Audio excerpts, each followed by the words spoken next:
Hey yo yo yo, salut les turfeuses, salut les turfeurs, bienvenue pour un nouveau pronostic de Benoît Requin. Ok, place au pronostic du quintet du vendredi 24 mars, direction Paris-Vincennes pour le prix Maya Trop Attelé, 2850 mètres, 15 partants car le 8 est non partant, réunion 1, course 8, indice de confiance 3 sur 5.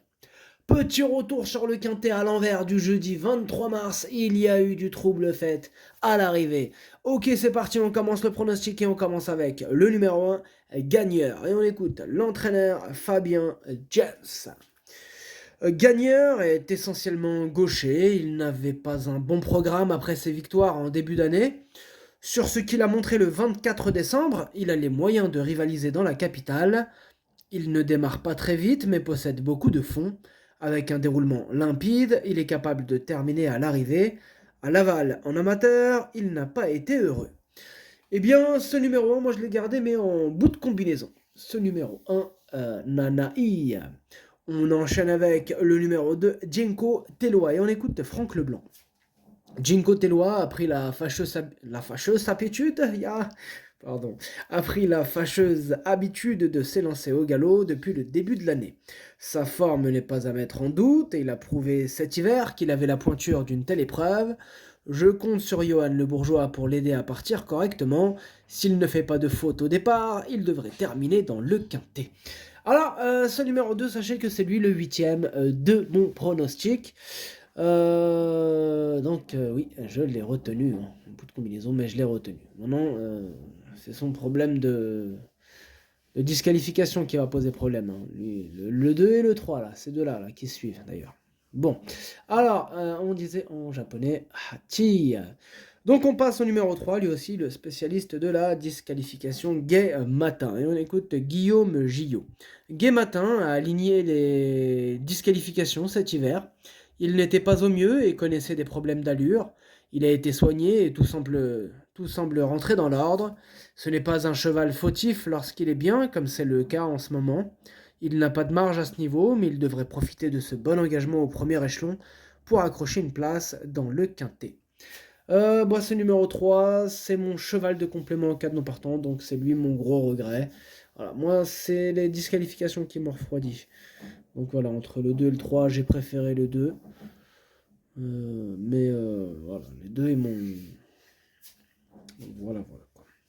Alors donc, ce numéro 3, cheval de complément en cas de non partant. Ce numéro 3, Kokai. On passe au numéro 4, écrin percerie. Et on écoute Pierre-Alain Renoald Boulard. Écrin percerie a des jambes fragiles et a dû de nouveau être longuement arrêté. Il a effectué une rentrée correcte et me paraît déjà bien en souffle, mais il va logiquement avoir besoin de courir pour retrouver son bon niveau. Vendredi, il s'attaque à forte partie, mieux vaut l'écarter et attendre sa prochaine sortie. Alors, ce numéro 4, en effet, moi je l'ai rayé. Ce numéro 4, Caqueux. On passe au numéro 5, Gaylord Jeff, et on écoute David Charbonnel. Gaylord Jeff évolue en bonne forme le matin, l'engagement est intéressant, en tête. Il a besoin de la bonne course, mais il est fort capable de se réhabiliter et terminer à l'arrivée. Je crains en priorité les concurrents du second échelon. Ce numéro 5, moi, je l'ai gardé plutôt en bout de combinaison. Ce numéro 5, Dokui. On passe au numéro 6, Furioso Flini, et on écoute Alexandre de Jésus. Furioso Flini a été malade après sa dernière sortie à Châteaubriand et a dû renoncer à un engagement à Vincennes. C'est une rentrée, mais il est prêt le matin. Je l'ai gardé pour cette belle épreuve. J'ai volontairement fait l'impasse sur une course la semaine passée. L'opposition me paraît moins forte que le 10 janvier. Il est capable d'aller de l'avant. On ne va pas s'en priver. J'ai des ambitions. Alors, ce numéro 6, moi je l'ai gardé assez haut, il me plaît bien. Je l'ai gardé en 4e position. Ce numéro 6, Yomi. On enchaîne avec le numéro 7, First in Love, et on écoute Luc Jérôme Legros. First in Love va être encore un peu à court pour être compétitif et disputer l'arrivée. C'est un bon élément, on ne peut pas le travailler trop dur. Il a surtout besoin de compétition. Il sera plus compétitif en avril pour un meilleur engagement. Ici, ses chances sont limitées. Moi, ce numéro 7, je ne l'ai pas retenu. Ce numéro 7, Caqueux. Le numéro 8 est non partant. Numéro 8, non partant. On passe donc au numéro 9, Forban. Et on écoute Jean-François Senet. Forban a fourni une très bonne fin de course récemment à Lyon-la-Soie, n'étant devancé que par Andy Bourbon. Faute de bons engagements à venir, il se présente de façon rapprochée. Sur cette longue distance, sa tâche se complique un peu, d'autant qu'il doit rendre 25 mètres. Il faudra que tout se passe bien pour qu'il accroche une petite place. Eh bien, ce numéro 9, c'est mon deuxième cheval de complément en cas de non partant. Donc, question de feeling. Ce numéro 9, Idomenoko Kai. On passe au numéro 10, Dracogiel, et on écoute Jean-Luc Dersoir. Dracogiel avait connu des problèmes de jambes après un bon premier semestre 2022.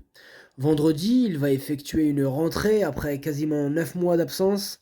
Il va avoir besoin de plusieurs courses pour revenir au mieux. De plus, il est moins confirmé à l'attelé. Je vous conseille de l'écarter. Eh bien, en tout cas, c'est ce que j'ai fait. Moi, je l'ai écarté. Ce numéro 10, Caqueux. On passe au numéro 11, Émancourt d'Azif, et on écoute Jean-François Senet. Émancourt d'Azif avait connu de nouveaux problèmes de jambes l'hiver dernier.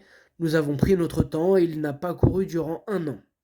Il a 2 courses dans les jambes et a encore besoin de compétition pour retrouver son meilleur niveau. Cette fois, il sera pieds nus afin d'essayer de faire une vraie course. Il est malgré tout préférable de faire l'impasse. Ce numéro 11, moi je ne l'ai pas retenu. Maintenant, question de feeling. Il pourrait intéresser les amateurs de champ réduit. Voilà, question de feeling en cas de défaillance, pourquoi pas.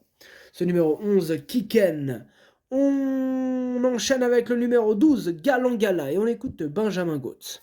Galangala n'a pas démérité récemment à Lyon où il n'a pas eu un déroulement de course favorable. Il est actuellement en forme et cherche sa course. Dans un premier temps, je l'avais fait forfait, mais il a bien récupéré et l'engagement reste favorable. Ce n'est jamais facile de rendre la distance, mais il devrait accrocher une place. Alors moi, ce numéro 12, je l'ai gardé en 5e position. Ce numéro 12, Doi. On passe au numéro 13, Gendréen, et on écoute Alexandre Abrivard. Gendréen n'a pas eu ses aises au départ et n'a pu éviter la faute dernièrement. Il faut effacer cette disqualification. Il aligne les bonnes performances depuis de nombreux mois et affiche toujours une excellente condition physique. Même s'il doit rendre 25 mètres, l'engagement reste favorable. Face à une telle opposition, il devrait logiquement disputer la victoire. Ce numéro 13, moi c'est mon préféré, je l'ai installé en tête. Ce numéro 13, Okiniri. On passe au numéro 14, Floréal, et on écoute Charles Bouvier. Floréal a très bien tenu sa partie à Laval dans un lot de Parisiens. Il reste sur la même dynamique, il est toujours frais, il rend la distance et affronte les plus jeunes comme en dernier lieu, mais je le présente avec des ambitions de podium. Il a déjà bien fait sur la grande piste, sa dernière sortie à Vincennes comporte des excuses, ce sera une question de parcours. Eh bien, ce numéro 14 fait partie de mes préférés, je l'ai gardé très haut en 3e position. Ce numéro 14, Daisani. On enchaîne avec le numéro 15, Granit Mélois, et on écoute Pierre Belloche. Granit Mélois a décompressé après sa faute initiale du 29 janvier. Il est nettement plus performant au monté. Ici, il s'agit d'une petite rentrée, il va avoir besoin de courir, ses chances sont limitées.